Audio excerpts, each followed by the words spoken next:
Kung sino nagbayad sa kanila, nag-sponsor sa kanila, siguraduhin mo anya na maganda yung result, pabor sa atin, pabor sa interest natin. Pag hindi, di man kami magbabayad sa iyo. Bahala ka, wala kang pangsweldo dyan sa mga empleyado mo.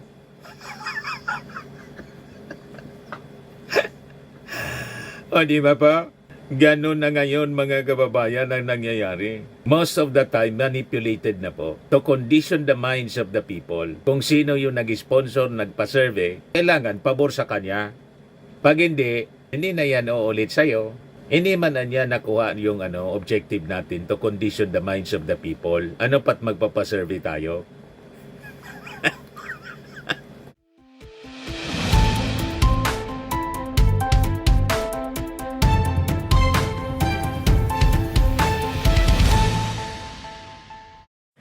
Hello po mga kababayan, si Dante Maravillas. O ano niya Mr. Maravillas, paano yan? Ano masasabi mo doon sa bagsak na ratings ng presidente mo? Kahit gawin pa ninyong negative 100 yung trust ratings ng ating Pangulo, ang presidente hanggang 2028, si PBBM pa rin. Ano ba? Hanggang survey na lang kayo.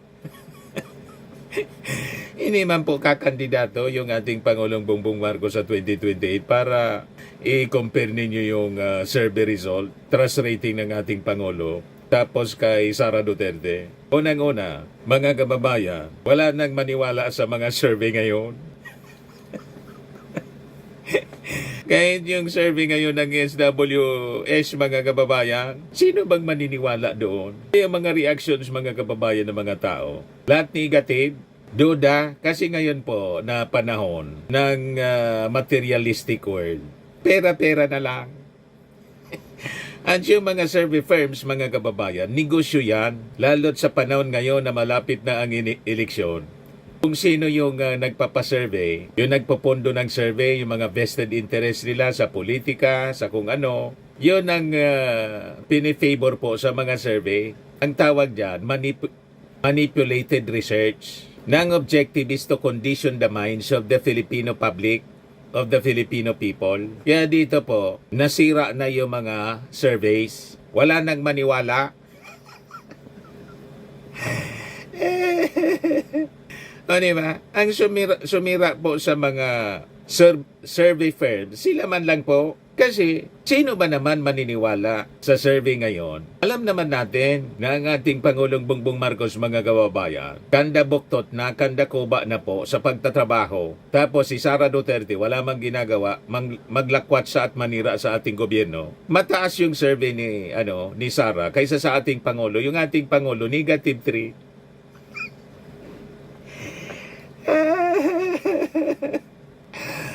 May maniwala sa ganong uri ng survey, mga kababayan, yung hindi nagtatrabaho, may trust ratings na mataas, tapos yung nagtatrabaho na nagpapakanda kuba sa pagsiservisyo sa ating mga mamamayang Filipino, negative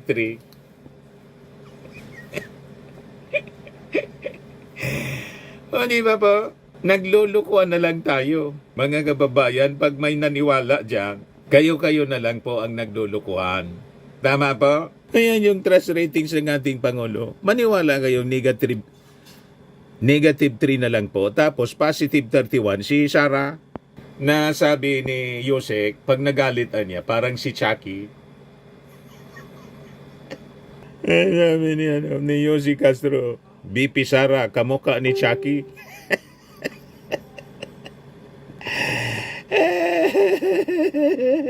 Sabi ko sa inyo, santambag ng mga abnormal yung mga tao ngayon, yung walang ginagawa kundi manira, hindi man nagtatrabaho, hindi na magtrabaho, na mirwisyo pa. Mataas yung ratings, mga kababayan, sa survey ng SWS.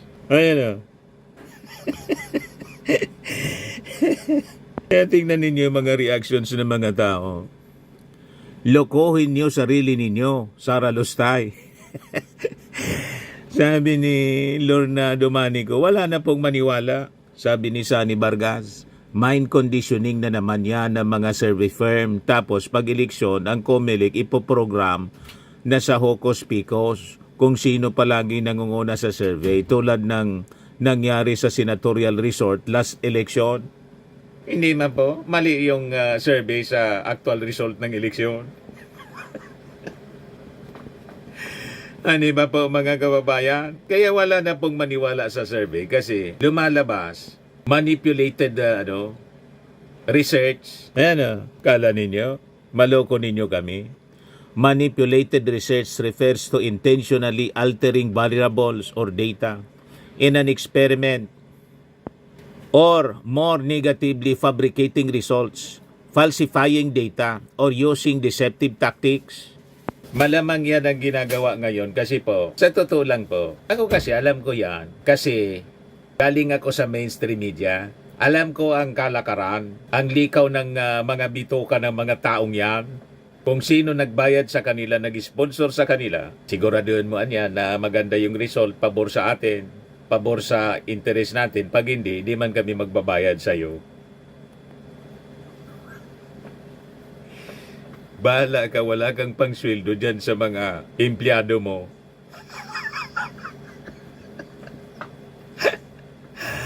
O di ba pa? Ganun na ngayon mga kababayan ang nangyayari. Most of the time, manipulated na po to condition the minds of the people. Kung sino yung nag-sponsor, nagpa-survey, kailangan pabor sa kanya. Pag hindi na yan uulit sa'yo. Hindi man niya nakuha yung objective natin to condition the minds of the people. Ano pat magpapasurvey tayo?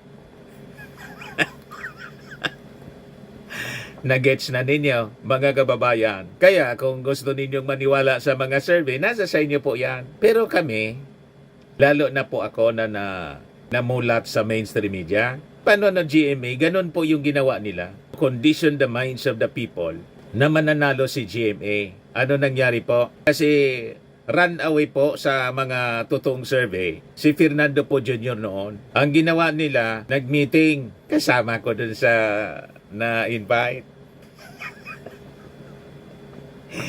ng ilang leaders ni GMA para imanipula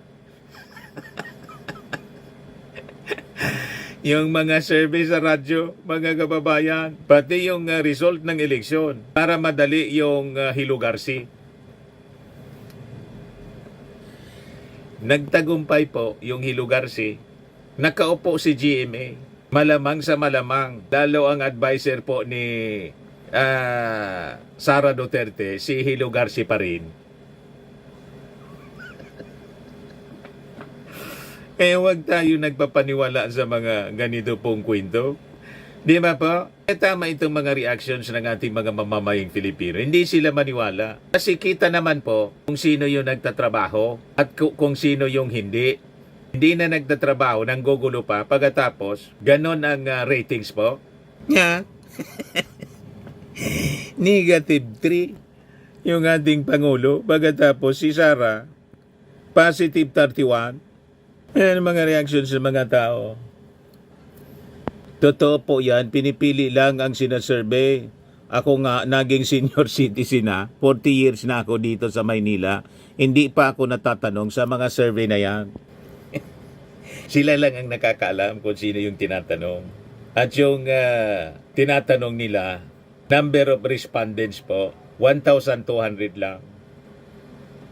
Sinabi ba ng SWS kung sino yung tinanong? Di ba hindi? Basta maglalabas na lang sila ng data. Ito yung result ng survey namin. Sino yung tinanong? Mas kapanipaniwala pa po yung Kalye survey po. Di ba? Kasi nakikita mismo kung sino yung mga tinatanong at kung ano yung sinasagot. Kaysa itong mga ginagawa ng mga survey firms, mga kababayan, na madalas ang nasa likod po mga political handlers, mga nagpopondo para ikondisyon ang isipan ng ating mga mamamayang Filipino. Anong purpose nila? Para makagenerate po ng funding sa isusupport nilang politiko. Imamarket nila yung mga kababayan sa mga possible sponsors or donors. Mang malakasan niya si Sara. Kaya kayo niya ng mga Chinese na mga businessmen, dapat mag-donate kayo ng pondo kay Sara. Siya niya yung mananalo.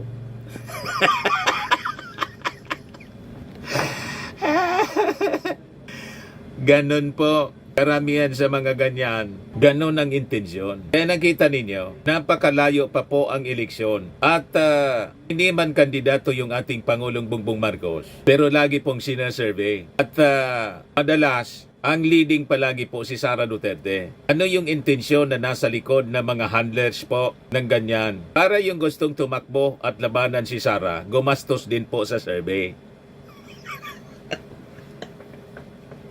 Yung mga intensyon, survey niya, dapat ilapit-lapit mo ako sa kay Sara. Pag hindi, wag na. May mga ganyan po, manipulated survey po. Madalas siyang nangyayari ngayong mga panahon na to, lalo na dito sa Pilipinas. Maniwala pa ako sa Amerika, medyo reliable pa yung mga surveys. Pero dito po, alos pera-pera na lang po dito sa ating bansa.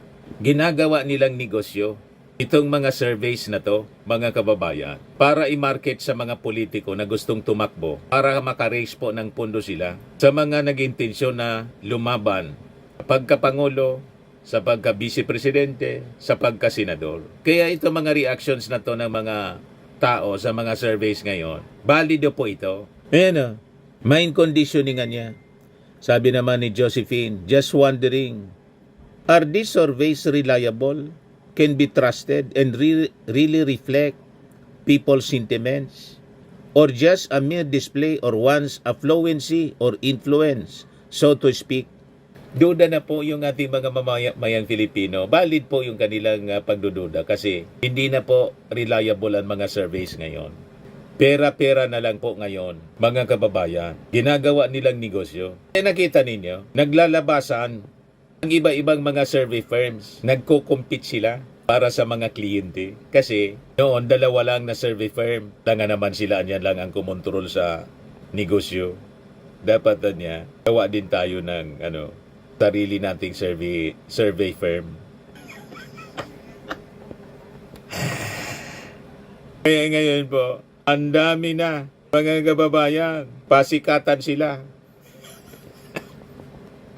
Ang layo pa ng eleksyon. Sige na ang labas nila ng survey. Ganon tayo niloloko nila. Yeah, sabi ng mga nag-reacts. AI anya yan, alang interesado. Obviously. Sabi ni Samantha Jones, we don't need a survey to validate this negative 100 na dapat. O positive pala. Positive, negative 100 plus dapat. Sabi ni Andres Malinag Jr., is it done by random sampling in the entire country? If not, is WS is for sale. Meaning, madaling gumawa ng resulta pero walang ginawang survey. Sabi ni Carol Peterson, tell it to the Marines. A PR survey for Sara, the lazy, underperforming BP. Kita ninyo, walang maniwala po. Kasi kitang-kita naman po kung sino yung nagtatrabaho. Pagkatapos, negative 3. Yung hindi nagtatrabaho, positive 31. Walang maniwala talaga sa ganyan po. Sabi ni Eric Larido, it is commission survey. So may we know who the proponent is? Thank you. Malamang ang nagpupondo nito mga kababayan, yung mga pro-China. Mga negosyanteng pro-China po, alam na natin kung sino sila. Ganon lang, mga kababayan. Sabi ni Mai Ens Ali, comparing an orange to a lemon is so unlikely. PBBM is already a sitting president and prove his worth, while Sara has a long way to prove that she is capable to be the next big thing. She needs to work harder to surpass PBBM's governance. In achievements, her allegations does not make her better than the other. Be wise, Filipinos. Sabi ni Enrique Paulino Garcia, just asking, who commissioned SWS to conduct a survey? I'm not an anti-Duterte. I'm just trying to be objective. Wala pong maniwala sa SWS survey na nagpapakita negative 3 yung ating Pangulo, nakanda ko ba sa trabaho, yung hindi nagtatrabaho, positive 31. Tapos siyempre ginamit Matic, ginamit ng mga propagandistang DDS influencers. O ito na ang sinasabi nila. Do we still have a legitimate president? The warning signs are no longer subtle. Negative 37 in Mindanao, negative 7 in Visayas, negative 8 in NCR, negative 3 net trust overall. Yan sabi ni Bob Rances, isang DDS influencer. Do we still have a legitimate president? Kita ninyo, ginamit nila sa propaganda. So ang ibig sabihin ninyo, pag ang isang sitting president, nag-negative yung ratings, hindi na mo.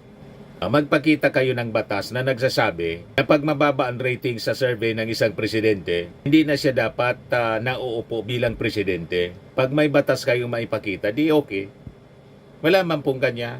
Ang presidente po, ang term niya 6 years. Ang mandato niya to serve for 6 years. Walang batas na nagsabi, sitting president, pag mababa ang survey, nagiging illegitimate president na siya. Kasi pag ganyan, pati yung eleksyon, gawin na lang po nating survey, hindi na eleksyon. Diba? Kung magdidetermine pala ng legitimacy ng isang presidente, 1,200 respondents na hindi natin kilala kung sino-sino yung sinurvey ng SWS, siya na yung magdidetermine ng future ng ating bansa. Ang nakakitang klase ng logic, mayroon tayo ngayon. Di ba po? Mga bugok lang ang maniniwala sa ganyang uri ng logic, ganyang uri ng kaisipan. Mga bugok. Ipalibasa, pag DDS po, bugok, parehas ng leader nilang bugok. Di ba po? Kaya wala pong maniwala. Sabi ni Rosel Gomiran, sino mga tinanong nila? Mga DDS? Sabi ni Manuel Quitoles, what's the point of a survey if PBBM is already president? Yun na nga po, hindi man siya kakandidato. Bakit lagi ninyong sinasurvey? Kahit bigyan po niyo pa ng negative 1,000 na trust rating yung ating Pangulo, presidente pa rin siya hanggang 2028. Yun ang sabi sa batas. Ang term niya 6 years. That will expire sa June 30, 2028. Naintindihan na ninyo, mga morons. Lumabas pa kayo, maglabas kayo ng araw-araw survey, gawin ninyo ng negative 1 million. Hindi mababago na ang bumoto sa ating Pangulo po, 32 million plus. At si Sara, 32 million plus yung boto, ang 31 million plus, Marcos supporters. Kaya hindi siya wage ng people power. Hindi po nagtatagumpay yung destabilization. Naintindihan na ninyo? Hanggang 2028 pa kayo maglalaway kahit magsagawa kayo, magpaulan pa kayo ng mga surveys na nagsasabing bagsak yung net trust rating ng ating Pangulo. Walang maniniwala sa inyo kasi nakikita naman ng mga tao kung sino yung nagtatrabaho at yung hindi nagtatrabaho. Naintindihan na ninyo? Yan mga actual reactions ito, mga kababayan ng mga netizens. So, hindi maniwala, sabi ni Randy De Los Reyes. Grabe talaga ang lokohan ngayon. Sino pang masipag magtrabaho para sa ikaunlad ng bansa? Yun pa ang bagsak yung rating. Samantala yung pasyal-pasyal lang, yung mataas pa ang unbelievable, sabi niya. Sabi ni Pinoy de Guzman, may we know also why BP got positive 31%? What are her accomplishments? Can you tell us also so we may appreciate? Sabi ni Gilier Hapuli, survey galing Mintal, baka galing nga po sa Mintal Hospital. Sabi ni Rafael Istrodo Jr., don't just believe in surveys, especially in social media. Sabi ni Laikram Al-Arabi, fabricated survey results. Sabi ni Frank Casison, in the first place, they are not a political rival since President Marcos is now the president and will finish his term in less than 3 years from now. BP Sara will still have to make her way in the presidential race in 2028 and good luck to her. So comparing them makes no sense. Sabi ni Melvin Dasco, grabe ang survey mga dota ilang ang tinatanong. Wala, sinira ng SWS yung sarili nila.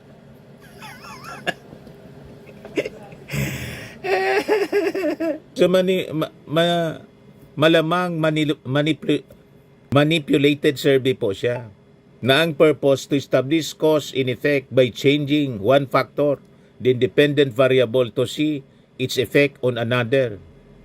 So yun ang duda, mga kababayan, kasi sinong maniniwala sa ganyang uri ng survey, mga kababayan? Di ba? Walang maniwala sa ating mga netizens. Nakita ninyo mga reactions. Itong mga reactions po, legit reactions ito. Ito hindi fabricated. At nababasa natin mula mismo sa pinablish na balita. Reaction siya sa Newswatch Plus Philippines. Hindi siya fabricated, manipulated. Yan ang binabasa ko. Walang maniwala sa mga sa mga netizens, mga nag-react dito. Survey galing sa Mintal. Ayan, fabricated survey results. Grabe ang survey, dota yung tinanong. Lahat ito nandito. Baliktad yan. They are expert for baliktaran. Self-serving mind conditioning. Fake news yan. Sa malamang, yung positive 31 po, para yon sa ating Pangulo. Yung negative 3, yun ang kay Sara. Pinaliktad yung result. Kasi po, malinaw naman po kung sino yung nagtatrabaho at hindi nagtatrabaho. Tama po. Ayan ang aktual na reaksyon ng ating mga mamamayang Filipino na hindi natin pwedeng pikiin kasi mismo mababasa natin. Aktual. Hindi maniwala sa pa-survey po ng SWS. Yan man lang po, mga kababayan, yung ating reaction ngayon. Ako po si Dante Maravillas. Bye-bye. God bless.